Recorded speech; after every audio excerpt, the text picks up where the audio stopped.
दोस्तों, आज हम आपके लिए महात्मा बुद्ध की ऐसी कहानी लेकर आए हैं जिसे सुनकर आप अकेले रहने की ताकत को पहचान जाएंगे। उससे पहले चैनल को सब्सक्राइब करके कमेंट बॉक्स में नमो बुद्ध अवश्य लिखें। दोस्तों, हर नौजवान युवक का यह सपना होता है कि वह अपनी अलग पहचान बनाए। पहचान उसकी योग्यता पर बनी हो, वो कुछ ऐसा कर दिखाए जिस पर उसे गर्व हो। कुछ ऐसा ही सोचना था एक व्यापारी के बेटे का। यह कहानी है जापान के एक व्यापारी की जो उस शहर का सबसे अमीर व्यक्ति था। उसके पास सब कुछ था, उसके पास किसी चीज की कोई कमी नहीं थी, केवल अपने बेटे से परेशान था। एक दिन वह व्यापारी अपने बेटे से कहता है, बेटा, तू मेरे साथ व्यापार में हाथ क्यों नहीं बढ़ाते?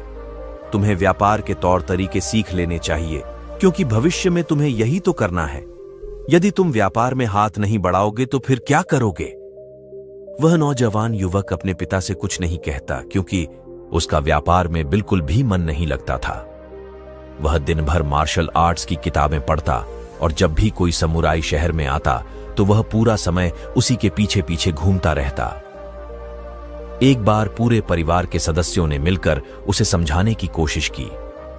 वे कहने लगे, बेटा, तुम्हारे पास इतना बड़ा व्यापार है, फिर भी तुम अपने पिता का हाथ क्यों नहीं बढ़ाना चाहते? यदि तुम अपना व्यापार नहीं देखोगे तो फिर कौन देखेगा? इस पर वह नौजवान युवक जवाब देते हुए कहता है, मैं खुद के दम पर कुछ बनना चाहता हूं। मैं चाहता हूं कि मेरी एक अलग पहचान, लोग मुझे जाने, और इसलिए मैं इस देश का सर्वश्रेष्ठ धनुर्धर बनना चाहता हूं। उस युवक की यह बात सुनकर उस व्यापारी को बहुत क्रोध आया, लेकिन फिर भी उसने अपने क्रोध पर काबू पाया। कुछ देर सोच विचार करने के बाद उस व्यापारी ने अपने बेटे से कहा, बेटा, अगर तुम यही करना चाहते हो तो ठीक है, मैं अगले 3 साल का समय तुम्हें देता हूं। यह सुन वह नौजवान युवक बहुत खुश हुआ। तभी आगे वह व्यापारी कहता है, लेकिन मेरी एक शर्त है। इस पर वह नौजवान युवक कहता है, क्या शर्त है आपके पिताजी?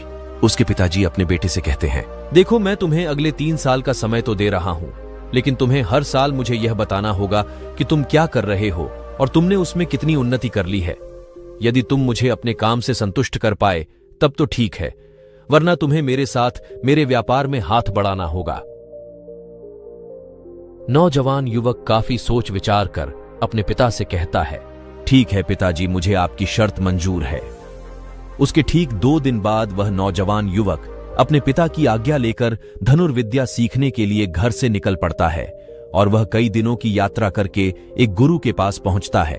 वह गुरु जापान में धनुर्विद्या और युद्ध कला सिखाने के लिए प्रसिद्ध थे। उनकी ख्याति दूर दूर तक फैली हुई थी, लेकिन वह बहुत कम लोगों को अपना शिष्य बनाते थे। वह नौजवान युवक उन गुरु के पास पहुंचकर उन्हें प्रणाम करता है और कहता है, हे गुरुवर, मैंने आपके बारे में बहुत सुना है और इसीलिए मैं बहुत दूर से यात्रा करके आपके पास आया हूं। मैं आपसे धनुर्विद्या सीखना चाहता हूं। मैं धनुर्विद्या में बेहतर होना चाहता हूं। फिर जवान युवक सारी बातें कहता जा रहा था, लेकिन इस पर गुरुवर कुछ भी जवाब नहीं दे रहे थे। और जब कुछ देर तक उन गुरुवर ने जवाब नहीं दिया तो इस पर उस नौजवान युवक ने अपने घर पर बीती सारी बातें उन गुरु को बता दी। उसने यह बता दिया कि किस तरह से उसके पिता ने उसके सामने शर्त रखी है कि यदि वह अपने जीवन में सफल न हो पाया, उसने अपने जीवन में वह न कर पाए जो वह करना चाहता है, तो उसे उनका व्यापार आगे बढ़ाना होगा। आगे वह नौजवान युवक उन गुरुवर से कहता है, हे गुरुवर, मैं आपसे वादा करता हूं, मैं पूरी कर्तव्य निष्ठा के साथ धनुर्विद्या सीखूंगा और मैं आपका समय बर्बाद नहीं करूंगा, इसलिए कृपया करके मुझे अपना शिष्य बना लीजिए। तभी उस गुरु ने उस युवक की तरफ ध्यान से देखा। उन्होंने देखा कि वह अपने साथ काफी सामान भी लेकर आया था और उसके साथ उसके 2 सहायक भी आए हुए थे।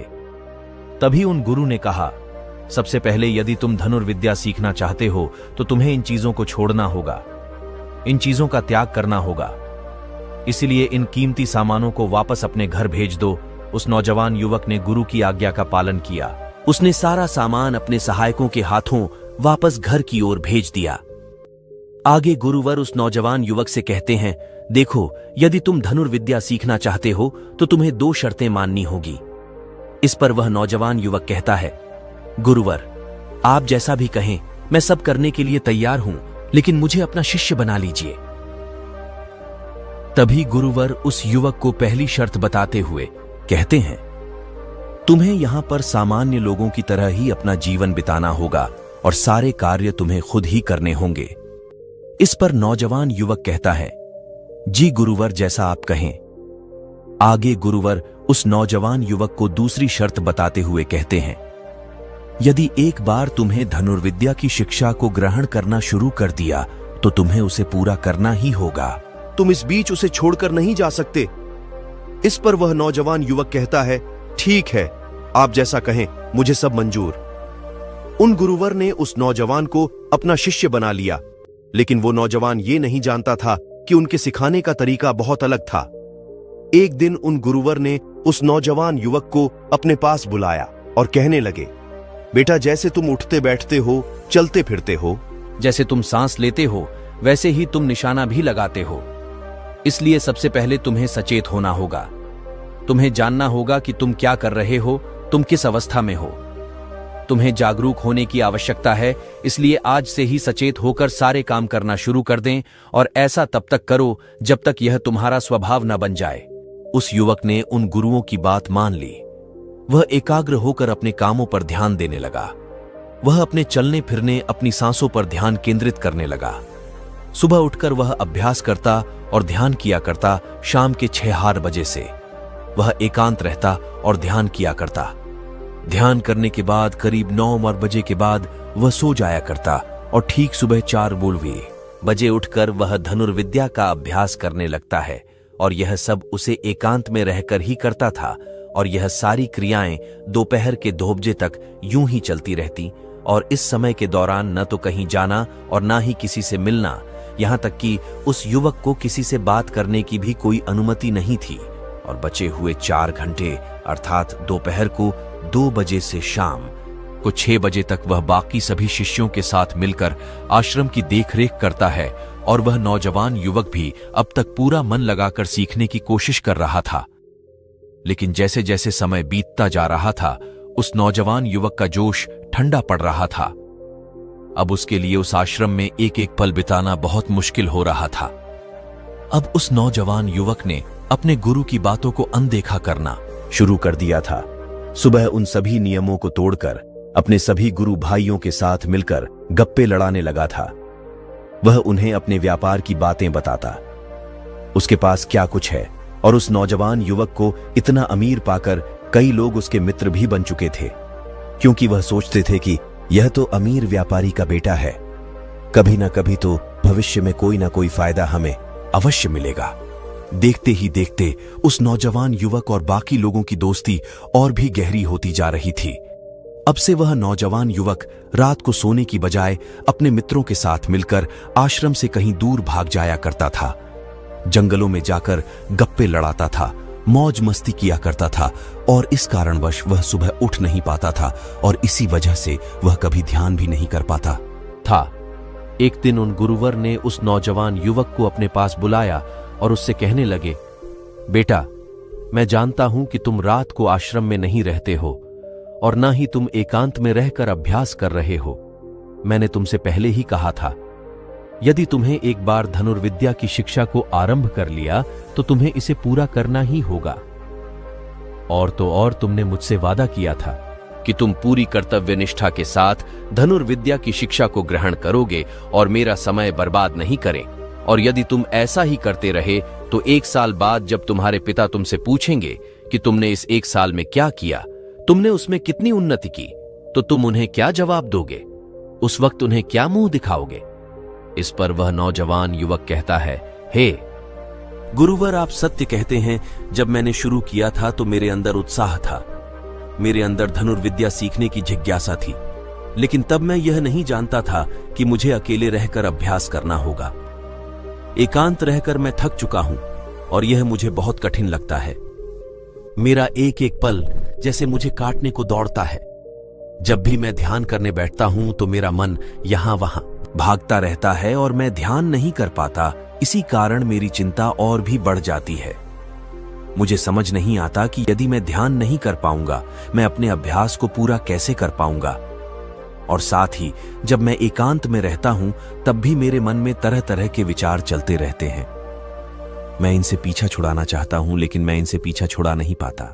इस पर गुरुवर मुस्कुराने लगे और उस युवक से कहते हैं, बेटा, जिसे अकेलेपन से तुम भागने का प्रयास कर रहे हो, इस अकेलेपन में बहुत ताकत होती है। इसे तुम्हें समझना चाहिए, किंतु फिर भी यदि तुम्हें इस अभ्यास को बीच में छोड़कर जाना चाहते हो तो मैं तुम्हें नहीं रोकूंगा। तुम जा सकते हो, लेकिन जाने से पहले मेरी बस एक बात मान लो। इस पर लड़का कहता है, ठीक है, बताइए आप क्या चाहते हो। तभी गुरुवर जी कहते हैं, बेटा, यहां से 1 दिन की दूरी पर एक बहुत ही बड़ा पर्वत है। तुम्हें वहां पर पूरा दिन बिताना है और सुबह तुम्हें वहां पर एक बाज नजर आएगा। उस बाज की हरकतों पर तुम्हें ध्यान देना है। उसका तुम्हें शिकार नहीं करना, बल्कि उसकी हरकतों पर तुम्हें ध्यान देना है।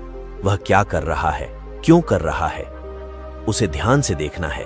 उसकी हर एक हरकत को तुम्हें समझना है। और जब तुम अगले दिन वापस लौट कर आओगे तो मैं तुमसे केवल एक सवाल करूंगा।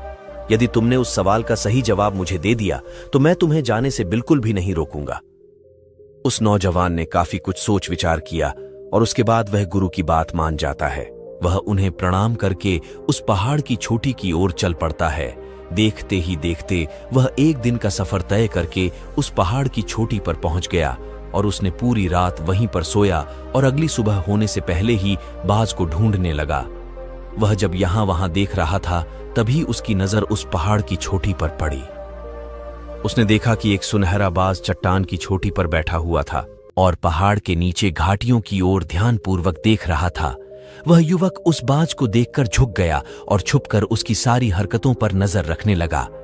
उस युवक ने देखा कि कुछ चरवाहे अपनी भेड़ बकरियों को उस घाटी में चराने को लेकर आए और तभी उस युवक की नजर उस बाज पर पड़ी जो एकदम शांत बैठा हुआ था। लेकिन तभी अचानक उसने उड़ान भरी और नीचे की ओर गोता लगाते हुए वह उन चरवाहों के पास पहुंचा। जब तक चरवाहों की नजर उस बाज पर पड़ती तब तक उसने उन भेड़ बकरियों में से एक बकरी के बच्चे को अपने पंजों में दबोचा और उसे ले उड़ा। जब तक चरवाहे कुछ समझ पाते तब तक शिकार हो चुका था। वह युवक यह देखकर बहुत हैरान रह गया। वह समझ चुका था कि आखिर गुरु ने उसे इस चोटी पर क्यों भेजा है। वहां से वापस अपने गुरु के पास लौटा और उसने वहां पर बीती हुई सारी कहानी उन गुरु को बता दी। तभी गुरु उस युवक से कहते हैं, अच्छा, तो तुम मुझे ये बताओ कि तुमने वहां पर क्या सीखा। तभी वह नौजवान युवक कहता है, गुरु बाज बहुत ही चालाक है। काफी देर तक तो यूं ही वह शांत रहा, लेकिन जैसे ही उसे अपना शिकार नजर आया उसने शिकार तय किया और एक उड़ान के साथ वह अपने शिकार को ले उड़ा। इससे हमें यह समझने को मिलता है कि वह बस बहुत ही चतुर और बहुत ताकतवर भी है और साथ ही साथ वह बहुत तेज भी है। इस पर गुरुवर हंसते हुए कहते हैं, बेटा, उस बात को तुमने आज देखा है, लेकिन यदि उसे तुमने करीब 2 महीने पहले देखा होता तो तुम उस पर यकीन नहीं कर पाते। ऐसे बाज केवल पहाड़ी इलाकों में ही पाए जाते हैं और इन बाजों की उम्र तकरीबन 80 वर्ष की होती है, लेकिन जब इनकी आधी उम्र अर्थात जब इसकी 40 साल की उम्र पूरी हो जाती है तो यह शिकार नहीं कर पाते। उससे एक महत्वपूर्ण निर्णय लेना पड़ता है, क्योंकि इस अवस्था में उसके शरीर के 3 महत्वपूर्ण अंग बेअसर होने लगते हैं। पहला, पंजे, जो कि लंबे और लचीले हो जाते हैं और शिकार पर पकड़ बनाने में कमजोर होने लगते हैं। दूसरा, चोंच, जो कि आगे की ओर मुड़ जाती है और भोजन निगलने में मुश्किलें होने लगती हैं। तीसरा, पंख, जो भारी हो जाते हैं और सीने से चिपकने के कारण पूरे खुल नहीं पाते हैं, यह उसके उड़ान सीमित कर देते हैं। भोजन ढूंढना, भोजन पकड़ना और भोजन खाना तीनों काम करना मुश्किल हो जाते हैं। उसके पास 2 ही रास्ते बचते हैं, या तो शरीर छोड़ दे या फिर खुद में बदलाव करे। इनका शरीर मृत्यु की ओर बढ़ने लगता है, लेकिन इनकी विशेषता तो यही है कि ये बाज अपनी मृत्यु को स्वीकार नहीं करते। जहां पहला रास्ता सरल और तुरंत समाधान देने वाले हैं, वहीं दूसरा अत्यंत पीड़ादायी और लंबा बाज पीड़ा चुनता है और खुद में बदलाव करता है।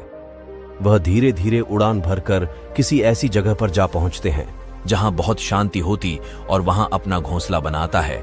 फिर वहां पर जाकर वो सबसे पहले अपनी कमजोरी अर्थात अपनी उस मुड़ी हुई चोंच को पत्थर मार मार कर उसे तोड़ देता है।